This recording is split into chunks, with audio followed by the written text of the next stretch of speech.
c'est un grand mot et en même temps, c'est très facile. Parce que nous, notre mental, c'est l'idée de ce programme-là. C'est vous expliquer aussi comment vous fonctionnez, en fait. Quelle partie de vous vous régissent, votre mental, votre ego, votre intuition, les archétypes, en fait. Comment faire en sorte que ces parties-là, elles ne prennent pas l'ascendant sur votre conscient et qu'en fait, elles ne prennent pas les rênes de votre vie. Je ne sais pas si vous connaissez la métaphore de la calèche, elle est très connue en spiritualité.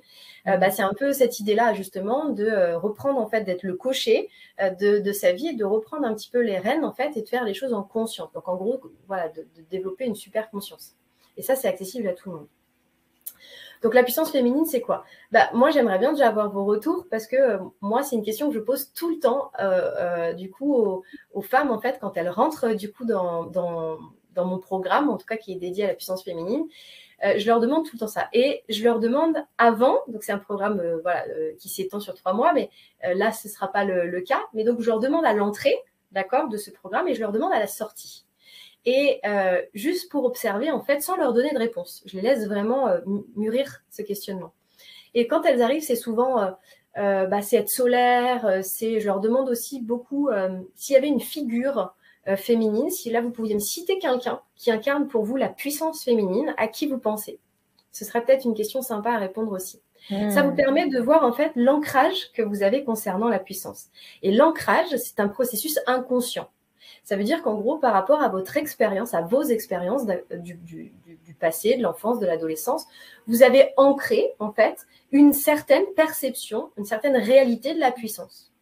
Et donc, pour certains, ça va être, c'est être super fort, c'est réaliser tous ses rêves, c'est être hyper puissant, c'est du coup tout dépasser avec facilité. Il y en a pour d'autres, c'est être résilient, résiliente. Donc ça, ce serait intéressant. Et souvent, quand on parle de puissance, on parle, quand je parle vraiment côté féminin, on voit Wonder Woman. Et quand je parle de puissance du côté masculin, on voit souvent, d'autres, Superman, d'autres super-héros. Et j'aime bien regarder un petit peu cette connotation aux super-héros parce qu'en fait, on est tous des super-héros. Sauf que le super-héros, du coup, quand vous le voyez à la télévision, peut-être que des fois, il manque un petit peu de sensibilité, même si maintenant, on les rend de plus en plus sensibles. Mais la vraie puissance, c'est ça, en fait. C'est arriver à naviguer dans toutes les vagues émotionnelles, dans tous les moments de vie, en fait, qu'on traverse.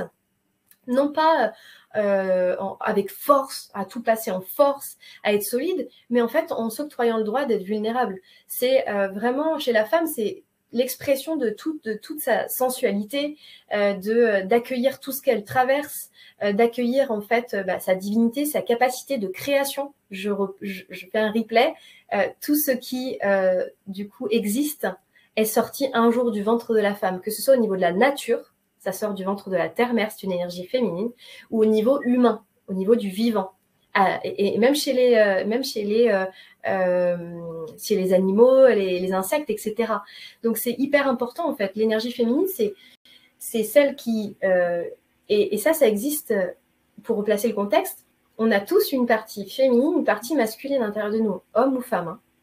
Mais donc, cette puissance féminine, c'est cette capacité, en fait, à créer alors que les choses se cassent, s'effondrent, se déconstruisent. Cette capacité à guérir, alors que il y a des pathologies, des maladies, des maladies. Cette capacité à nourrir, on voit nourrir des projets, nourrir des enfants, nourrir du coup la terre-mère. C'est l'énergie de l'abondance aussi.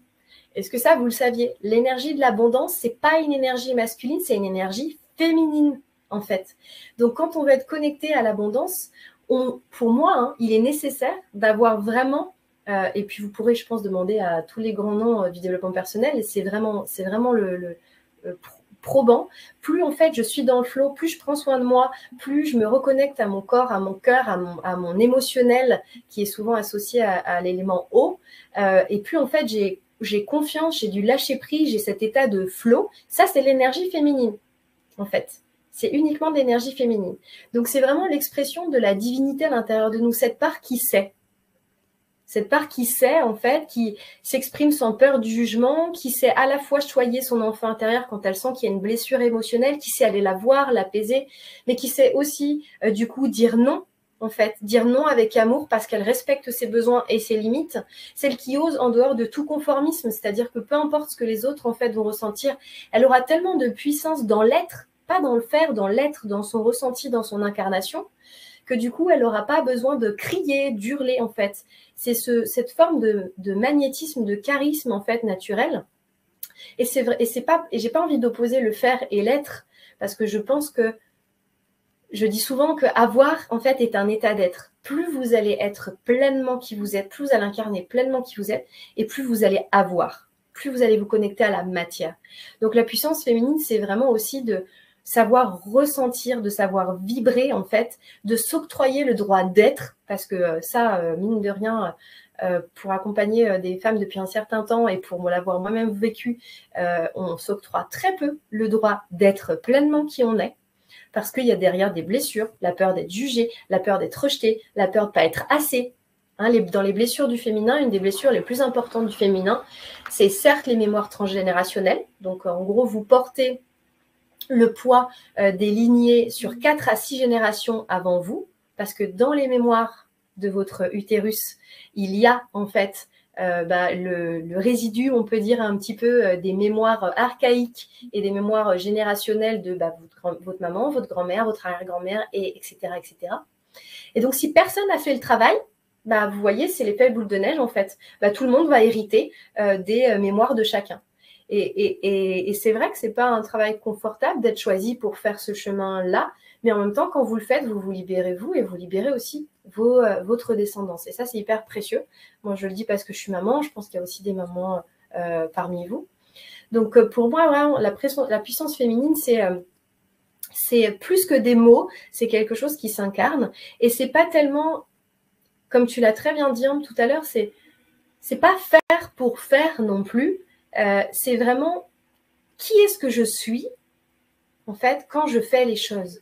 C'est quoi mon intention? À quel degré dans ma vie aujourd'hui est-ce que je suis intentionnelle?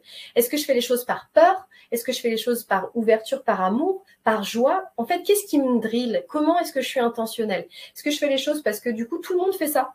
Donc, moi, je fais la même chose, je suis.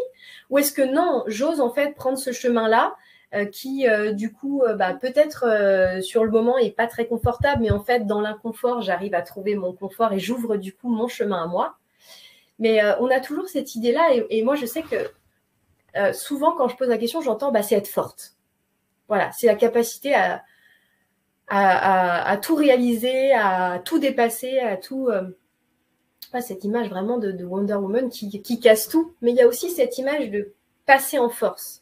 Alors qu'en fait, la puissance féminine, elle n'a pas besoin de ça. Elle n'a plus besoin de passer en force. Elle n'a plus besoin de crier pour s'imposer. Elle n'a plus besoin... elle dégage une énergie, en fait, qui fait que elle n'a même pas besoin, parfois, de s'exprimer. Elle arrive à poser... En fait, elle vibre ce qu'elle est. Elle incarne ce qu'elle est.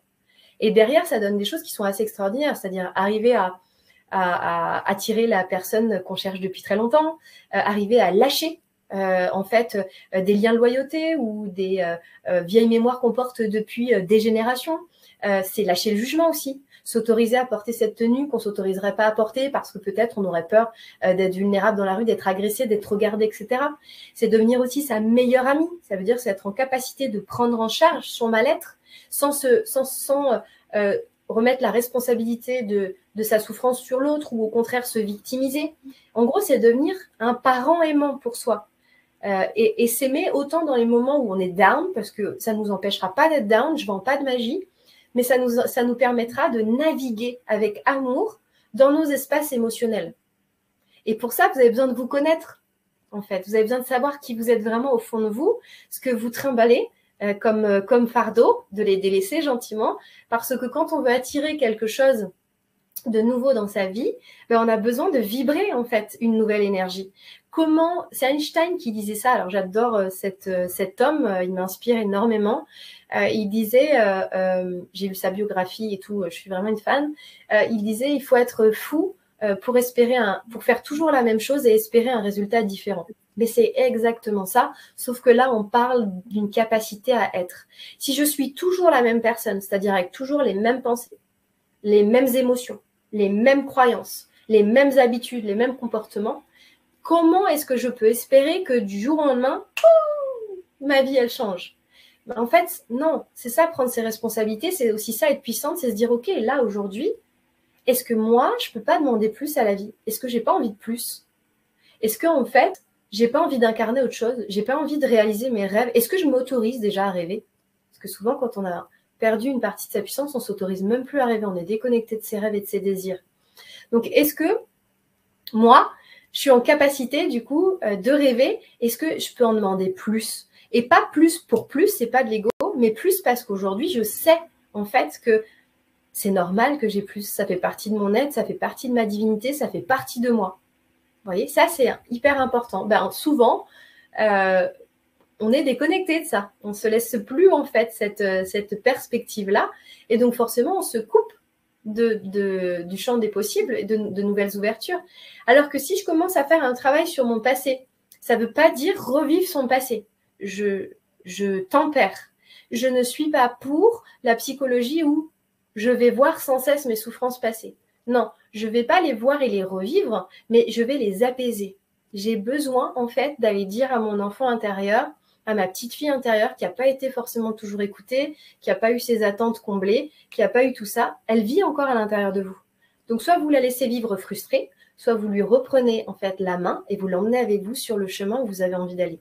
Donc, ça demande d'aller, en fait, voir dans votre inconscient, sans revivre le passé, j'insiste. Donc, on n'est pas obligé de ressouffrir. C'est pour ça qu'on parle de thérapie brève, hein, quand même. On n'est pas sur 10 ans ou 15 ans à passer sur un fauteuil pour se sentir mieux. Ok. Moi, j'avais commencé comme ça, hein, pour vous dire. Hein. Et puis, heureusement, il y a d'autres chemins qui se sont ouverts parce que sinon, je pense que j'aurais pu rester longtemps. Donc, en fait, c'est tout ce qui a trait maintenant aux thérapies symboliques et aux thérapies systémiques. Donc, avec plein d'outils, hein, la PNL, la thérapie de l'attachement intérieur, l'hypnose, etc. Où, en fait, on va reprogrammer l'inconscient. Donc, on rend des parties inconscientes conscientes. En gros, on fait un reclassement un petit peu et on reprogramme notre système d'exploitation. Donc, au même titre qu'on a un ordinateur sur lequel il y a les programmes qui sont installés, eh bien, en fait, nous, c'est pareil. On a un ordinateur interne sur lequel il y a des programmes. Donc, les programmes qui sont positifs, c'est génial, ça vous sert, on les garde. Les programmes qui sont limitants, le cheval de Troie, par excellence, on le supprime et on en met des nouveaux qui soient plus confortables. Et c'est ce qui nous permet d'aller vers notre pleine puissance, notre divine puissance, la partie divine de nous.